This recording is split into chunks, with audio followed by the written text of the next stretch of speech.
من لا نبی بعد اما بعد فاعوذ باللہ من الشیطان الرجیم بسم اللہ الرحمن الرحیم الیوم اکملت لکم دینکم واتممت علیکم نعمتی ورضیت لکم الاسلام دینا۔ وقال اللہ تعالی فی مقام آخر قل یا ایہا الناس انی رسول اللہ الیکم جمیعا۔ صدق اللہ العظیم وصدق رسولہ النبی الکریم الامین۔ محبت سے درود پاک پڑھی۔ الصلاۃ والسلام علیک یا سیدی یا رسول اللہ وعلی آلک واصحابک یا سیدی یا حبیب اللہ۔ الصلاۃ والسلام علیک یا سید المرسلین وعلی آلک واصحابک یا خاتم النبیین۔ نازش اہل سنت حضرت علامہ مولانا عبد المصطفیٰ چشتی صاحب زیدہ مجدہ، حضرت علامہ مولانا عبد العزیز فیضی تونسوی صاحب دامت برکاتہم العالیہ، یادگار اسلاف حضرت مولانا قاری محمد انور نقشبندی صاحب زیدہ مجدہ، لائق صد احترام جناب عزت مآب میاں محمد شہزاد احمد صاحب، انتظامیہ مسجد اور انتہائی عقیدت و محبت کے ساتھ آج کی اس محفل میں شامل ہونے والے سامعین و سامعات ذوی الاحتشام، السلام علیکم ورحمۃ اللہ وبرکاتہ۔ اللہ تعالیٰ کے فضل و کرم سے، اس کی توفیق سے یکم جمادی الاخری سے یہ سلسلہ شمالی لاہور کے اندر شروع ہوا۔ اس علاقے کی یہ 18ویں نشست ہے اور مصطفیٰ آباد میں جو ہماری قیادت میں سلسلہ چل رہا ہے وہاں بھی 10 روزہ پروگرام جاری و ساری ہے، جس میں آج وہاں علامہ حامد سعید کاظمی شاہ صاحب کا خطاب ہے۔ تو یہ گجر پورہ میں بھی اسی طرح ہماری مشاورت کے ساتھ یہ بھی سلسلہ جاری ہے۔ تو انشاءاللہ آخری 14 جنوری کو جب ہمارا پروگرام ہوگا تو انشاءاللہ اس میں پھر ہم پوری کارکردگی اور رپورٹ پیش کریں گے۔ پچھلے سال کی طرح انشاءاللہ 60 کے قریب پروگرام کا انشاءاللہ شیڈول ہے۔ اللہ تعالیٰ ان پروگرامز کو اپنی بارگاہ میں قبول و منظور فرمائے۔ ہماری ہر نشست ایک با مقصد نشست ہوتی ہے، اس لیے ہم نے ہر پروگرام اور ہر نشست کا ایک عنوان رکھا ہے اور اس کے اختتام پر سامعین کو کھلی اجازت دی جاتی ہے کہ آپ کو گفتگو کے دوران کوئی بھی سوال ذہن میں پیدا ہو بلا جھجک کھڑے ہو کر آپ کویشچن کر سکتے ہیں۔ ہم قرآن و سنت کی روشنی میں اس کا جواب بھی اسی وقت پیش کر دیتے ہیں تاکہ ہماری گفتگو کا با مقصد جو اہتمام ہے اور جو یہ ہم لوگوں کی اصلاح کے لیے، افہام و تفہیم کے لیے سلسلہ لے کے چلے ہیں، اس کے زیادہ سے زیادہ فوائد و ثمرات لوگوں کی طرف منتقل ہوں۔ ہماری آج کی اس نشست کا موضوع ہے حضرت سیدنا ابو بکر صدیق رضی اللہ تعالی عنہ کا عقیدہ ختم نبوت کے تحفظ میں کردار۔ اس سے قبل جو ہمارے موضوعات ذکر ہوئے وہ سوشل میڈیا پہ موجود ہیں۔ ہم نے جناب سیدنا صدیق اکبر رضی اللہ تعالیٰ عنہ کی ذات اور آپ کے تعارف سے، آپ کی شخصیت اور آپ کے اسلام میں مقام و مرتبے سے آغاز کیا۔ پھر آپ کی شخصیت کے جو نمایاں خد و خال ہیں، آپ کا زہد ہے، تقوی ہے، ورع ہے، خشیت ہے، یہ ساری کیفیات اور آپ کی جو اسپیشل کوالٹیز ہیں ان پر ڈیٹیل کے ساتھ گفتگو ہوئی۔ پھر انتخاب خلافت سے لے کے حضور صلی اللہ تعالی علیہ وسلم کے ساتھ جو ہم رکابی مصطفیٰ صلی اللہ علیہ وسلم کا آپ کو شرف ملا، جو معیت مصطفیٰ صلی اللہ علیہ وسلم میں اور آپ کو قرب مصطفیٰ میں جو حضور صلی اللہ علیہ وسلم سے عنایات حاصل ہوئیں، ان موضوعات پر اس سے پہلے 17 نشست کے اندر گفتگو ہو چکی ہے۔ وہ آپ سماعت کرنا چاہیں تو سوشل میڈیا پہ وہ سارے خطابات اسی طرح ریکارڈڈ موجود ہیں۔ آج کا ہمارا موضوع ایک تو اس دور کے اندر جس کی ضرورت بھی ہے اور آج کی نوجوان نسل کو جس طرح عقیدہ ختم نبوت کے حوالے سے جاننا ضروری ہے، تو ہم نے حضرت ابوبکر صدیق رضی اللہ تعالیٰ عنہ کی ذات اقدس سے وابستہ عقیدہ ختم نبوت کے جو عظیم معاملات آپ نے اپنے دور حکومت میں سر انجام دیے، آپ نے جو آقا علیہ الصلوۃ والسلام کے اس عقیدے کے تحفظ کے لیے گراں قدر خدمات سر انجام دیں، آج ہم اس پر بات کریں گے۔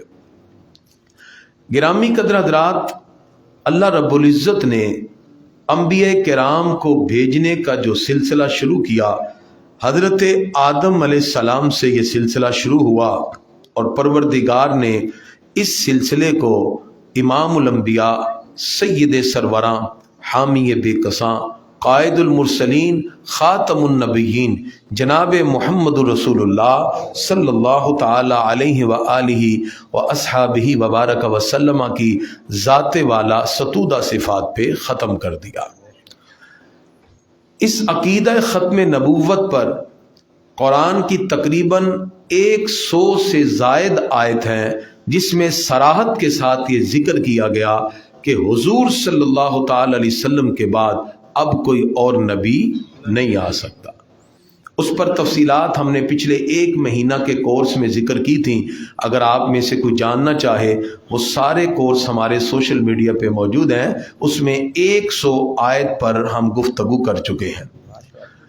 عقیدہ ختم نبوت کے حوالے سے اگر ہم احادیث کا انالیسز کریں تو تقریباً 300 سے زائد صحیح حدیثیں ملتی ہیں، جس سے یہ بات ثابت ہوتی ہے کہ حضور اکرم صلی اللہ تعالی علیہ وسلم ہی اللہ کے آخری نبی ہیں۔ قرآن و سنت کے بعد اگر ہم اجماع امت کا ذکر کریں تو اجماع کی کئی صورتیں اور اقسام بنتی ہیں۔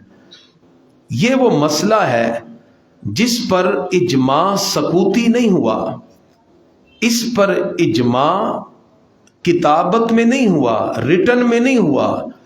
یہ عقیدہ ختم نبوت کا مسئلہ وہ ہے جس میں 1200 صحابہ نے اپنے خون سے تحریر کر دیا یمامہ کے میدان میں کہ حضور صلی اللہ علیہ وسلم کے بعد اب کوئی اور نبی نہیں ہو سکتا۔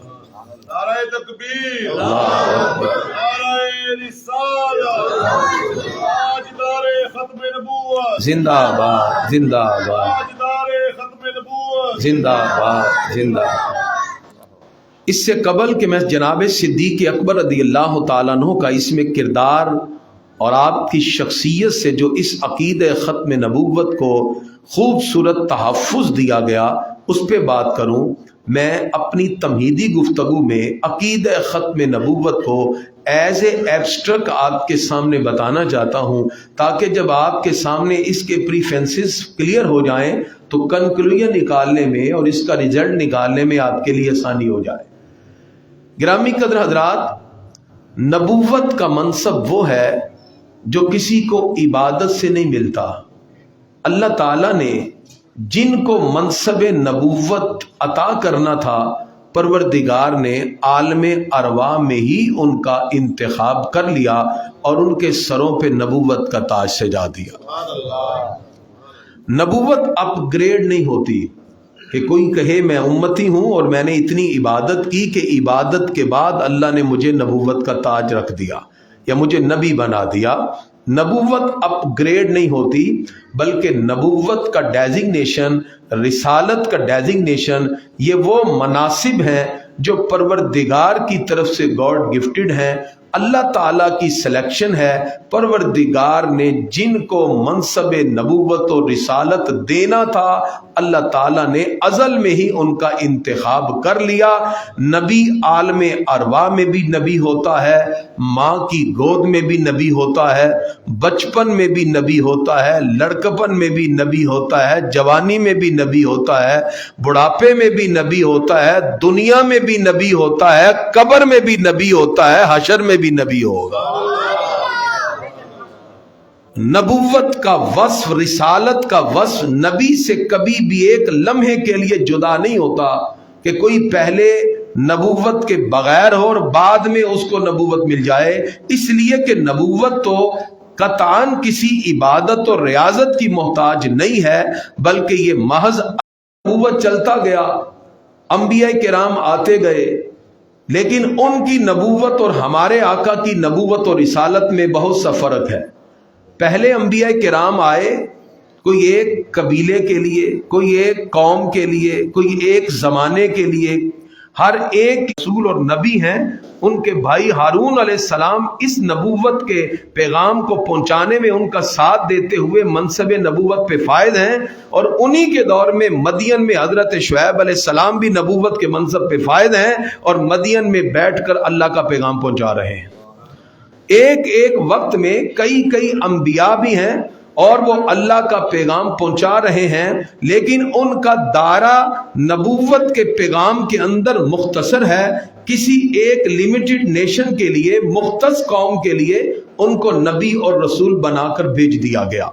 جیسے اگر آپ آج کی بائبل پڑھیں، دا نیو ٹیسٹمنٹ کے اندر آپ چیپٹر نمبر 3 ورس نمبر 4 کے اندر دیکھیے، جناب عیسیٰ علیہ السلام کے پاس ایک خاتون آتی ہے اور انہوں نے عرض کیا یہ میری بیٹی بیمار ہے، آپ اس کے لیے دعا کر دیجئے. آج کی بائبل دا نیو ٹیسٹمنٹ جس کے اندر یہ روایت اور یہ ورس موجود ہے، جناب عیسیٰ علیہ السلام نے کہا میں آپ کی الی الخلق کافہ، اللہ کو نکال کر میں ہر مخلوق کا ہی رسول بن کے آیا. اور ارسلت الی الخلق کافہ، اللہ خالق ہے، باقی سب مخلوق ہیں. اور جس طرح ہم یہاں زمین پہ وسلم صرف اس خطہ ارض پر آئے ہیں اور باقی خطے پر باقی نبی آئے، لیکن جس خطے پر جو مخلوق ہے اللہ کی ذات کو نکال کر ہمارے آقا فرماتے ہیں ارسلت الی الخلق کافہ، اللہ نے مجھے ہر مخلوق کا ہی رسول بنایا ہے. اب چرند ہوں، پرند ہوں، جمادات ہوں، نباتات ہوں، صرف رب کی ذات کو نکال کر ہمارے آقا ہر ایک کے رسول بن کے آئے. گرامی حضرات، اس تمہیدی گفتگو سے آپ کو پتہ چلا حضور صلی اللہ علیہ وسلم کی رسالت عامہ ہے. ہم تو انسان ہیں. ہمارے آقا علیہ الصلوۃ والسلام کی شان تو یہ ہے جو 1,24,000 کم و بیش نبی اور رسول اور نبی مانتے ہیں. سارے نبی حضور صلی اللہ علیہ وسلم کو اپنا رسول مانتے ہیں، اور انہوں نے وعدہ کیا وَإِذْ أَخَذَ اللَّهُ مِيثَاقَ النَّبِيِّينَ لَمَا آتَيْتُكُم مِّن كِتَابٍ وَحِكْمَةٍ. یہ پوری تفصیل ہے، میں اس کو شارٹ کرتا ہوں. اللہ تعالیٰ نے عالم ارواح میں روحوں سے وعدہ لیا، اے انبیاء کرام، رسول اعظام، میں تمہیں نبوت اور رسالت کا منصب دے رہا ہوں، لیکن مجھ سے کانٹیکٹ کرو، مجھ سے ایک میثاق کرو، مجھ سے ایک وعدہ کرو. اگر تمہارا دور رسالت ہو، کتاب تمہاری، امت تمہاری، دین اور شریعت کے احکام تمہارے، اسی دوران میرے محبوب آ جائیں تو تم سب نے اپنا کلمہ چھوڑ دینا ہے. لَتُؤْمِنُنَّ بِهِ وَلَتَنْصُرُنَّ، تم نے میرے محبوب پر ایمان بھی لانا ہے اور ان کی مدد بھی کرنی ہے. یہ وعدہ ہوا، معراج کی رات اس کی تکمیل ہو گئی. سارے انبیاء کرام محبوب خدا کے پیچھے ہمارے آقا مصلی پر کھڑے ہیں امامت پر، اور سب نے سرکار کے پیچھے نماز پڑھ کے ہمارے آقا کو اپنا رسول مان لیا. اعلیٰ حضرت فرماتے ہیں جب قیامت کا دن ہوگا 1,24,000 انبیاء بھی ہوں گے، رسول بھی ہوں گے کم و بیش، ان کی امتیں بھی ہوں گی، تو اعلیٰ فرماتے ہیں میں سرکار سے عرض کروں گا پیارے آقا مجھے بھی ذرا اجازت دیجئے، اور سرکار دو عالم علیہ الصلوۃ والسلام سے اجازت لے کر صبح ہو کے کہیں گے. حضرت احمد بن حنبل میں موجود ہے، الصواعق المحرقہ کے اندر بھی روایت موجود ہے، حضرت مولا علی سے پوچھا گیا کہ حضور صلی اللہ تعالی علیہ وسلم نے کیا کسی کو خلیفہ نامزد کیا؟ حضرت مولا علی آپ فرماتے ہیں کہ حضور صلی اللہ علیہ وسلم کا اچانک وصال نہیں ہوا، بلکہ حضور صلی اللہ علیہ وسلم پہلے بیمار ہوئے، اس بیماری کی حالت میں ہر نماز کے وقت مؤذن نے آ کے سرکار سے عرض کیا، پیارے آقا نماز کا وقت ہو گیا، میرے لیے کیا حکم ہے؟ ہمارے آقا نے اس بیماری کی ہر نماز میں کہا، مرو ابا بکر فلیصلی بالناس، ابو بکر کو حکم دو نماز وہی پڑھائیں گے۔ حضرت عائشہ صدیقہ طیبہ طاہرہ رضی اللہ تعالی عنہ عرض کرتی ہیں، پیارے آقا میرے ابا جی بڑے نرم دل ہیں، میں آپ سے گزارش کرتی ہوں کسی اور کو کہہ دیجئے، میرے والد گرامی آپ کو نہیں پائیں گے تو ان سے ضبط نہیں ہوگا۔ حضور صلی اللہ علیہ وسلم نے پھر کہا، انتن صواحبات یوسف، تم ہو یوسف والیاں، مرو ابا بکر فلیصلی بالناس، ابو بکر کو حکم دو میرے مصلی پر کھڑا ہوگا تو ابو بکر صدیق ہی کھڑا ہوگا۔ مولا علی نے سائل سے کہا، حالانکہ اس وقت میں موجود تھا، ہر نماز میں آ کے یہ مؤذن نے سوال کیا، میں وہاں موجود تھا۔ اب یہ جملہ حضرت مولا المسلمین مشکل کشا شیر خدا حضرت علی المرتضی کرم اللہ وجہ الکریم کا ہے۔ فرمایا جب حضور صلی اللہ علیہ وسلم کا وصال ہوا، آپ نے کسی کو خلیفہ نامزد تو نہ کیا، لیکن ہم نے باہمی مشورہ کیا، ہمارے آقا نے جس ہستی کو ہمارے دین کا امام بنا دیا، ہم نے اس کو اپنی دنیا کا امام بنا لیا۔ مصلی رسول پہ کھڑا ہونا یہ دین کا امام ہے۔ فرمایا حضور صلی اللہ علیہ وسلم نے جس ہستی کو ہمارے دین کا امام بنایا، ہم نے اس ہستی کو اپنی دنیا کا امام بنا دیا۔ گرامی کا حضرات، جناب ابو بکر صدیق رضی اللہ تعالیٰ عنہ مسند خلافت پہ فائز ہوئے، خلیفہ اول بلا فصل جانشین مصطفیٰ صلی اللہ تعالی علیہ وسلم جس وقت مسند پہ متمکن ہوتے ہیں، فتنے اتنے اٹھے، اس امت کی کشتی کو اگر کسی ہستی نے ڈوبنے سے بچایا ہے اس کا نام حضرت ابو بکر صدیق رضی اللہ تعالیٰ عنہ۔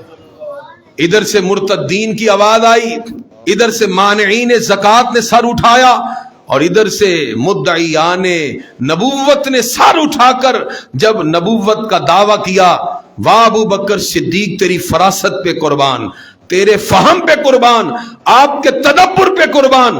جس وقت آپ نے دیکھا کہ لوگوں نے سمجھا کہ حضور صلی اللہ علیہ وسلم کے وصال کے بعد اسلامی ریاست کے اندر کمزوری ہو گئی، چونکہ اللہ کے نبی ظاہری طور پر نہ رہے، جب وہ اپنے سر اٹھانے لگے، یہ جناب ابو بکر صدیق رضی اللہ تعالیٰ عنہ کی فراست تھی، یہ آپ کا تدبر تھا۔ آپ نے وہ لشکر جو حضور صلی اللہ علیہ وسلم نے وصال سے چند دن پہلے روانہ کیا، وہ سرکار کے وصال کی خبر سن کے واپس آ گیا تھا، آپ نے حضرت اسامہ بن زید رضی اللہ تعالیٰ عنہ کی قیادت میں اس لشکر کو جب روانہ کیا، وہ جھنڈے اٹھا کر تلواروں کو لہراتے ہوئے نعرہ تکبیر کے ساتھ جب چلے، وہ ساری دشمن طاقتیں، وہ سارے مانعین زکوٰۃ و مرتدین جو اسلام کے حوالے سے ڈاواڈول تھے، جب لشکر اسلام کی ہیبت کو دیکھا تو فوراً لوٹ کے آ گئے کہ جو مسلمان اپنے نبی کے وصال کے فوری بعد اتنا عظیم و شان لشکر تیار کر کے بھیج سکتے ہیں، اس کا مطلب اللہ کے رسول نے ان کو تیاری کر کے دنیا میں رکھا ہوا، ان کو ہر حال میں باخبر رکھا ہوا ہے۔ یہ حضور صلی اللہ علیہ وسلم کی وہ خوبصورت تربیت کا اثر تھا۔ اس لیے میں کہا کرتا ہوں صحابہ کرام وہ ہستی ہیں جن کو تیار ہمارے آقا نے کیا ہے۔ آج کوئی بڑے سے بڑا عالم مفتی، کوئی بڑے سے بڑا جو ٹیوٹر وہ ٹیچر ہو، وہ اپنے فخر سے کہتا ہے کہ میرا اسٹوڈنٹ فیل نہیں ہوگا، مجھے اسٹامپ پیپر پہ لکھواؤ، اگر فیل ہو گیا ساری فیس لے لینا۔ اس کو اپنے پڑھانے پہ اتنا ناز ہے، تو ہمارے آقا کے پڑھائے ہوئے کیسے فیل ہو سکتے ہیں؟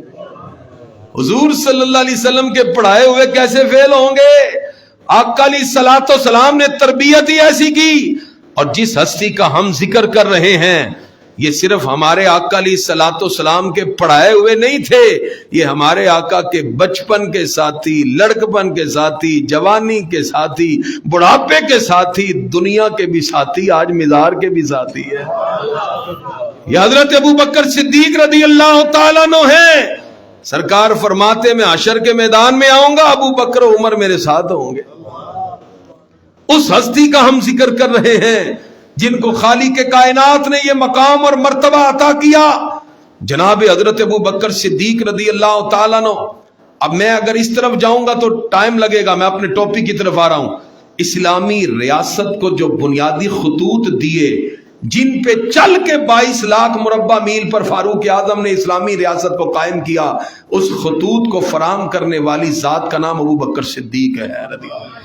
وہ بنیادی خطوط آپ نے فراہم کیے، اس لیے کہ مکان کی جب بنیادیں رکھی جائیں اور بنیادیں باپ دادا جب مضبوط رکھ جائیں، اولادیں بعد میں آ کے 3 منزلیں بھی بنا جاتی ہیں، کریڈٹ سارا دادا جی کو ہی جاتا ہے جس نے بنیادیں رکھی ہیں۔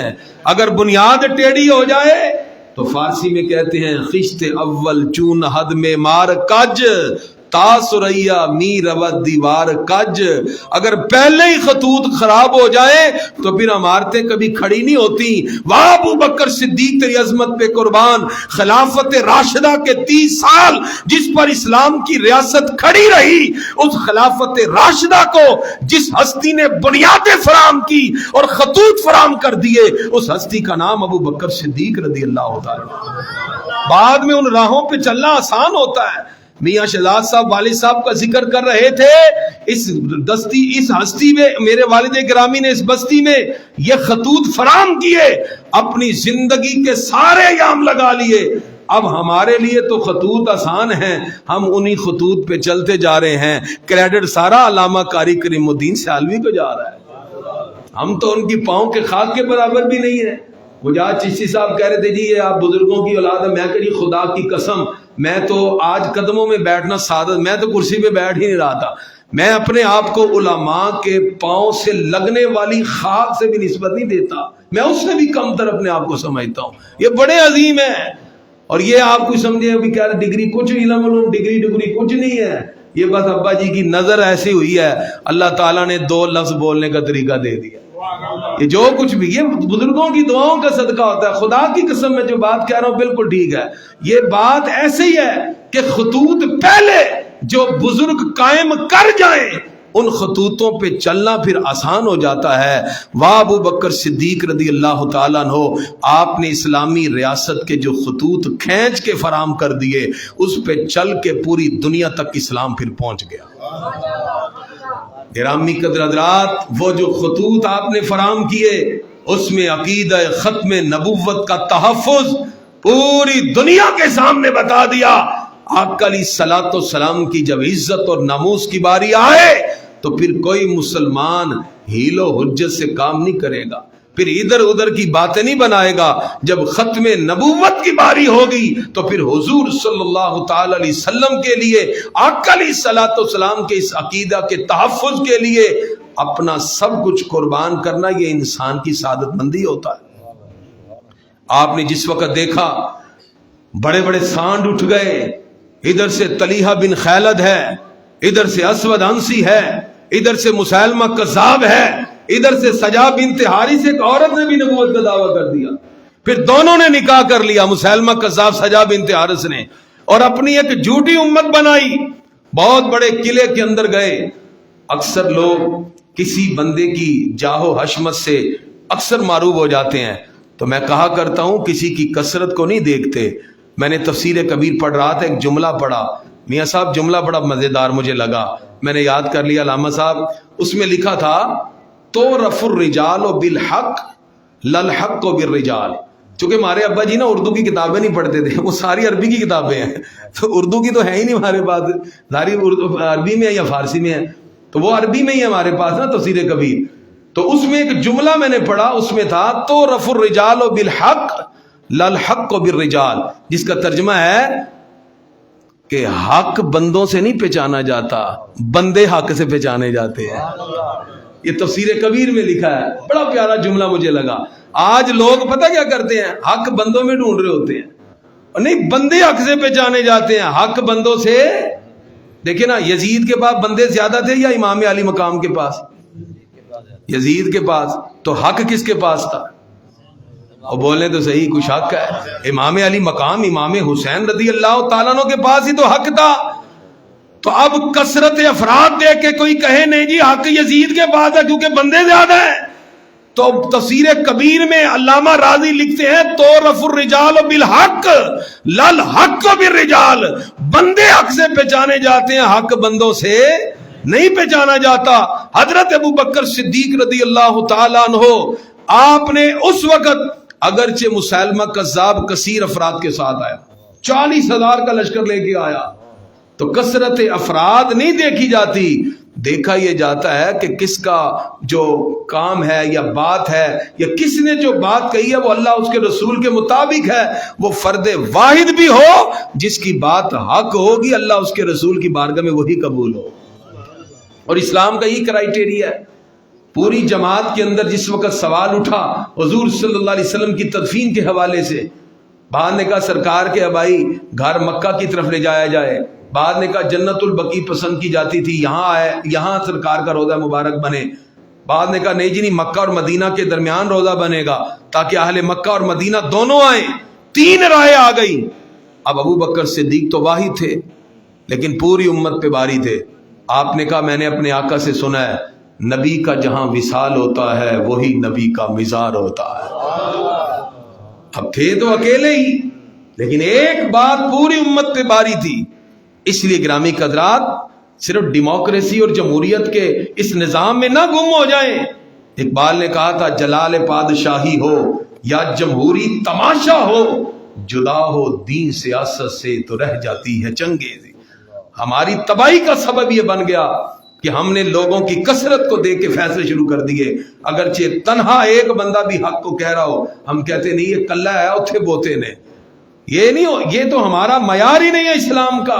اسلام کے اندر معیار اجلہ تھے، سقیفہ بنی سعدہ میں انتخاب اجلہ صحابہ نے کیا اور ان کی رائے کو تسلیم کیا جاتا ہے، امت کا اس پہ اجماع ہے۔ اور اس کے بعد جہاں جہاں بھی مسائل پیش آئے، آج ہی قرآن پاک کی جمع و تدوین پہ ایک جگہ گفتگو ہو رہی تھی، تو حضرت زید بن ثابت رضی اللہ تعالیٰ عنہ دور صدیقی میں 2 گواہوں پر جب آیت لیتے، ان کو پارچہ جات کے ساتھ تیلی کرتے، اس کے بعد پھر اجلہ صحابہ کی بارگاہ میں پیش کرتے۔ ان میں مولا علی بھی ہیں، ان میں فاروق اعظم بھی ہیں، ان میں صدیق اکبر بھی ہیں، ان میں حضرت عبداللہ بن مسعود بھی ہیں، ان میں بڑے بڑے اجلہ صحابہ، جب وہ تصدیق کرتے تو لکھ لیا جاتا، اس طرح پہلا قرآن کتابی شکل میں جمع ہو۔ اس کا مطلب اسلام کے اندر اجلہ صحابہ کرام کا ایک مقام تھا۔ آج یہ اسرائیل نے اور یہود و نصارہ نے سازش بنائی 1916 میں کہ مسلمانوں کے ذہنوں سے یہ چیزیں نکالی جائیں، خلافت کا تصور ختم کیا جائے۔ خلافت عثمانیہ کو جس وقت توڑا 1922 میں، تو جو مسلمانوں کے ہاں ایک تصور تھا خلیفہ کا اور ایک آرڈر کے مطابق مسلمانوں کا اجتماعی نظام تھا، وہ توڑ دیا۔ اس کے بعد مسلمان قومیت میں بٹے، یہ پاکستانی، یہ فلسطینی، یہ کشمیری، یہ مصری، یہ یمنی۔ پھر کیا ہوا؟ ہم سارے کے سارے اپنے اپنے مفادات کی طرف آ گئے۔ آج فلسطین کے اندر 21,000 لاشیں اٹھ چکی ہیں، مسلمان پھر بھی اپنے اپنے معاملات میں مصروف ہیں۔ اس کی وجہ کہ ہم قومیت میں بٹے ہیں۔ یہی وجہ تھی کہ آج اقبال نے کہا تھا گفتار سیاست میں وطن اور ہی کچھ ہے، گفتار نبوت میں وطن اور ہی کچھ ہے۔ ہم نے اس گفتار نبوت کو بلا دیا۔ آج ہم نے کیوں یہ پروگرام رکھے ہیں؟ کیوں میں اتنی مصروفیت، صبح کالج پڑھا کے ہیں، ابھی بھی مصروفیات اتنی، اس کے باوجود ہم چاہتے ہیں نوجوانوں کی تربیت ہو، ان کے ذہنوں میں جو سوالات ہیں یہ کھل کے کریں۔ اس لیے ہم نے افہام و تفہیم کا طریقہ رکھا ہے۔ گرامی قدرات، حضرت ابو بکر صدیق رضی اللہ تعالیٰ عنہ، آپ نے اعلان کر دیا کہ جھوٹے نبی کے خلاف جہاد ہوگا۔ اس سے پہلے یہ قانون بن گیا تھا کہ چند بدری صحابہ ہیں، یہ اب کسی جہاد میں شریک نہیں ہوں گے۔ بدری صحابہ کا بڑا مقام ہے، چند تھے، لیکن جب بات آئی ختم نبوت کی، آپ نے اعلان کر دیا بدری ہو یا غیر بدری، سرکار کے عقیدے ختم نبوت کے تحفظ کے لیے ہر ایک میدان عمل میں آئے۔ حضرت شرحبیل بن حسنہ رضی اللہ تعالیٰ عنہ لشکر لے کے گئے، پلٹ کے واپس آ گئے۔ حضرت اکمہ رضی اللہ تعالیٰ عنہ گئے، پلٹ کے واپس آئے۔ آپ نے شام کے محاذ سے حضرت خالد بن ولید سیف اللہ کو بلایا رضی اللہ تعالیٰ عنہ اور کہا آئیے، یہ محاذ اس سے بھی اہم ہے۔ حضرت خالد بن ولید رضی اللہ تعالیٰ عنہ جماعت صحابہ کو لے کر جب یمامہ کے میدان میں پہنچے، 40,000 کا لشکر لے کے وہ آیا۔ مسلمان عقیدہ ختم نبوت کے لیے اتنے پرجوش تھے، اس عقیدے کے تحفظ کے لیے حضرت ابو بکر صدیق رضی اللہ تعالیٰ عنہ نے یہ لشکر روانہ کیا۔ یمامہ کا میدان سجا، جس وقت وہاں دونوں لشکر آمنے سامنے ہیں۔ یہاں میں توجہ اس لیے دلانا چاہوں گا، آج کچھ لوگ سمبولیکل اسلام کو یوز کرتے ہیں، کچھ سیاسی مقاصد کے لیے یوز کرتے ہیں، کچھ اپنے باطل نظریے کو ثابت کرنے کے لیے بھی اسلام کو ایز اے ٹائٹل یوز کر رہے ہیں۔ کسی کا ٹائٹل دے کر گمراہ نہیں ہونا۔ اگر آج کوئی اپنا ٹائٹل احمدی مسلمان کا لگاتا ہے تو اس کا مسلمان کے ساتھ لفظ احمدی لگانا اس بات کی دلیل ہے کہ وہ مسلمان نہیں ہے، کیونکہ جو مسلمان ہے اس کو اپنے ساتھ یہ لفظ لگانے کی ضرورت نہیں۔ اگر کوئی شخص اپنے نام کے ساتھ کوئی ایسا ٹائٹل لگاتا ہے یا کلمہ طیبہ کو ایز اے اپنے باطل نظریے کو ثابت کرنے کے لیے لگا رہا ہے اور پس پردہ وہ کسی نہ کسی اعتبار سے حضور صلی اللہ تعالی علیہ وسلم آپ کے عقیدہ ختم نبوت کے حوالے سے کسی نہ کسی طرح گستاخی کا مرتکب ہے، تو ایسے شخص کا ٹائٹل دے کے ہمیں گمراہ نہیں ہونا، کیونکہ ٹائٹل تو یمامہ میں بھی لگا۔ جب صحابہ کرام نے تلواریں اٹھائیں تو نعرہ لگایا اللہ اکبر، تو یمامہ میں مسیلمہ کذاب جھوٹے نبی کے ماننے والوں نے بھی تلواریں اٹھائیں اور نعرہ لگایا اللہ اکبر۔ دونوں طرف سے نعرے کیا تھے؟ اللہ اکبر۔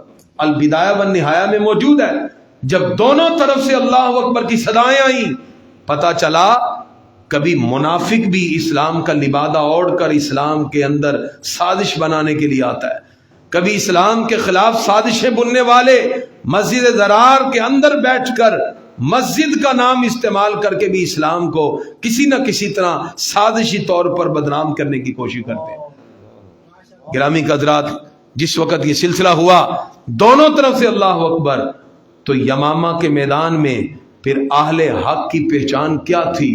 جب اللہ اکبر کی صدائیں دونوں طرف سے تھی تو صحابہ کرام نے آگے بڑھ کے نعرہ لگایا ہے، نعرہ رسالت یا رسول اللہ، یا محمد یا رسول اللہ۔ یہ کہتے ہوئے پھر انہوں نے اس مسیلمہ کذاب کی فوج پہ حملہ کیا۔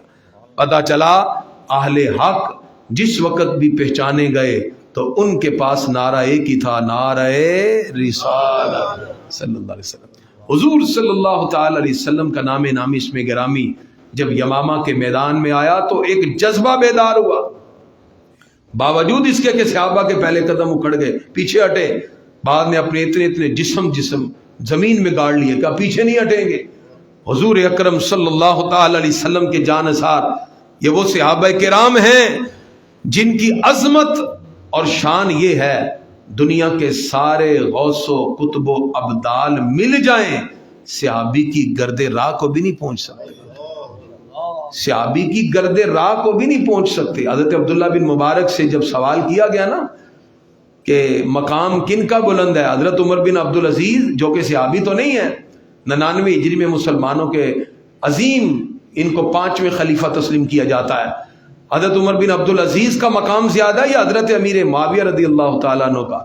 تو حضرت عبداللہ بن مبارک جو فقہ حنفی کے عظیم فقیہ ہیں، آپ نے فرمایا جس گھوڑے پر بیٹھ کر یہ صحابی رسول حضور صلی اللہ تعالی علیہ وسلم کے ساتھ جہاد کے لیے حنین میں پہنچے، اس گھوڑے کے ناک سے لگنے والی خاک کا درجہ بھی عمر بن عبدالعزیز سے زیادہ ہے، کیونکہ صحابی رسول ہیں صلی اللہ علیہ وسلم۔ اس لیے اپنے عقائد کا تحفظ کیجئے۔ آج بہت معاملہ ڈاواڈول ہو گیا، خدا کی عزت کی قسم یہ وہ پاک ہستیاں ہیں جن کے ذکر سے ایمان کو حلاوت ملتی ہے، مٹھاس ملتی ہے، یہ حضور صلی اللہ علیہ وسلم کے تربیت یافتہ ہیں۔ گرامی کا حضرات، حضرت ابو بکر صدیق رضی اللہ تعالیٰ عنہ کے حکم پر جب یہ لشکر کامیابی سے ہمکنار ہوا 22,000 جھوٹے نبی کو ماننے والے مارے گئے، مسیلمہ کذاب مارا گیا، حضرت وحشی نے برچھا مارا اور اس کا خاتمہ کر دیا۔ اس مقام پر 1200 صحابہ کرام نے جام شہادت نوش فرمایا۔ حضور صلی اللہ تعالی علیہ وسلم کی ہین حیات میں ٹوٹل غزوات جس میں ہمارے آقا تلوار اٹھا کے صحابہ کرام کے ساتھ شامل ہوئے، ان کی تعداد 27 ہے۔ کتنی ہے جی؟ 27 غزوات ہیں جس میں خود حضور صلی اللہ علیہ وسلم پر نفس نفیس شامل ہوئے۔ اور نبی کریم صلی اللہ علیہ وسلم کے دور اقدس میں ٹوٹل جو جنگیں ہوئیں جس میں سرایا بھی شامل ہے، ان کی تعداد تقریباً 86 کے قریب ہے، 86 کے قریب بنتی ہے۔ اور اس میں ٹوٹل شہید ہونے والے صحابہ کرام کی تعداد 269 269 ہے۔ کتنی ہے جی؟ 269۔ اور ایک عقیدہ ختم نبوت کے تحفظ کے لیے شہید ہونے والے صحابہ کی تعداد 1200 ہے، جن میں تقریباً 750 حافظ قرآن صحابہ ہیں۔ اندازہ لگائیے جس عقیدہ کے تحفظ کے لیے 750 حافظ قرآن صحابہ جام شہادت نوش فرما لیں، اس عقیدے کا کیا مقام و مرتبہ ہے۔ حضرت ابو بکر صدیق رضی اللہ تعالیٰ عنہ کی یہ فراست تھی، آپ جان گئے کہ اگر آج یہ مدعیان نبوت کے دروازے کو بند نہ کیا اور ان جھوٹے نبیوں کا کلا کما نہ کیا تو پھر قیامت تک کے لیے حجت بنے گی کہ دور صحابہ میں بھی تو جھوٹے نبی تھے، انہوں نے تو جہاد نہ کیا۔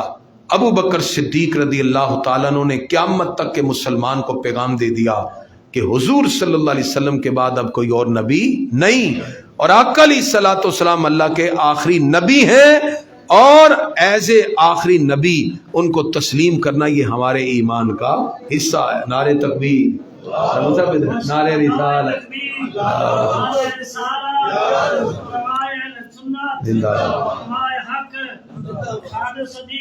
زندہ باد۔ حضرت علامہ مولانا عبدالعزیز ہزاروی صاحب، آپ بڑی محبت فرماتے ہیں، تشریف لائے۔ تو گرامی کے حضرات، میں عرض کر رہا تھا کہ الحمدللہ عقید ختم نبوت کے تحفظ کے لیے حضرت ابو بکر صدیق رضی اللہ تعالیٰ عنہ نے جو کردار ادا کیا وہ قیامت تک کے ہر مسلمان کے لیے ایک مینارہ نور ہے، ایک مشعل راہ ہے۔ ہم مسلمان ہیں، ہم سب کو اپنی تاریخ سے واقف ہونا چاہیے۔ یہ موضوع بہت طویل ہے، یہ اسی طرح انشاءاللہ ذوق اور شوق کے ساتھ ہمارا کامیابی کی طرف اسی طرح بڑھتا رہے۔ گرامی کے حضرات، آج ہماری اس محفل میں ایک چھوٹی سی ایک خوبصورت بات یہ بھی ہے، ہمارے پاس ایک ایسی علمی شخصیت موجود ہے چونکہ جنہوں نے حضور صلی اللہ علیہ وسلم کی مقبول دعاؤں پہ کام کیا ہے وہ بھی مقبول ہو جاتے ہیں۔ چونکہ سرکار کی بارگاہ میں تو چند جملے بھی کہہ دیے جائیں بڑی بات ہے، انہوں نے پوری کتاب ہی لکھ دی۔ تو مجھے پتہ چلا دل سے مسرت اور خوشی اور انتہائی شادمانی کہ اللہ تعالیٰ نے ان کو قلم کا زور بھی عطا کیا، پروردگار ان کے علم میں ذوق عطا فرمائے۔ اب آپ جو کلمات ارشاد فرمانا چاہیں وہ فرمائیں گے، اس کے بعد انشاءاللہ تعالی ہم مختصر سی سلام اور دعا کی طرف۔ علامہ عبد المصطفیٰ چشتی صاحب موجود ہیں، آپ بھی اگر کچھ کلمات اس میں مزید ارشاد فرمانا چاہیں، ان کی چند جملے ہوں گے، اور اس کے بعد انشاءاللہ ہم درود و سلام